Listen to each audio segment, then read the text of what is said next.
last year এইটো ঠাইত যিখন এইখন ৰিজৰ্ট এখন ৰৈছোঁ আমি আমাৰ নামনি হোম ডেকৰ যিটো মই প্ৰথমতে দেখালোঁ যে জাজি ধাবাখনো বনাইছে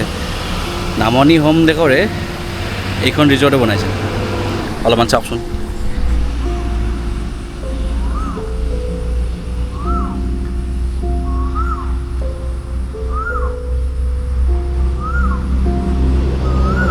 সেইকেইটা তাতে কটেজ আছে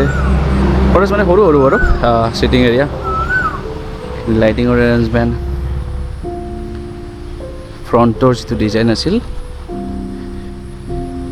সেইটো চাওক টোটেলি কামটো এটা বেম্বো থিমত বনোৱা হৈছে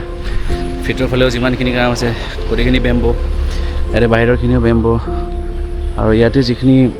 পাৰ্ট আছে এইখিনিও বেম্বো ইউজ কৰি ইয়াতে বনোৱা হৈছে চাওক এটা ভাল ঘৰ বনাব লাগিলে যে শিল বালি ৰড চিমেণ্ট সেইবিলাক ইউজ কৰিয়ে বনাব পৰা যায় এনেকুৱা নহয় নেচাৰেল যিবিলাক বস্তু পোৱা যায়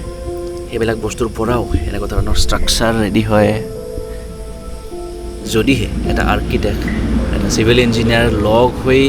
এটা ডিজাইনৰ ওপৰত কাম কৰা যায় তো ইয়াতে আৰ্কিটেকচাৰেল ডিজাইন হিচাপে এইটো চাওক বাট এইটো বস্তু কেনেকৈ হোল্ড কৰি ৰাখিব সেইটো বস্তুৰ ডাইৰেকশ্যনটো একজন চিভিল ইঞ্জিনিয়াৰে দিয়ে তো আপোনালোকেও যেতিয়া ঘৰ বনাম বুলি ইচ্ছা কৰে তো এইটো বস্তু ফ'ল' কৰিব যে একজন আৰ্কিটেক্ট একজন ইঞ্জিনিয়াৰ হাতত লৈ কামখিনি কৰক ষ্ট্ৰাকচাৰটো এটা মজবুত হ'ব আৰু এটা ৰাস্তাৰ পৰাও ভাল দেখা হ'ব যদিহে আপুনি এটা ইঞ্জিনিয়াৰ এটা আৰ্কিটেক্ট হাতত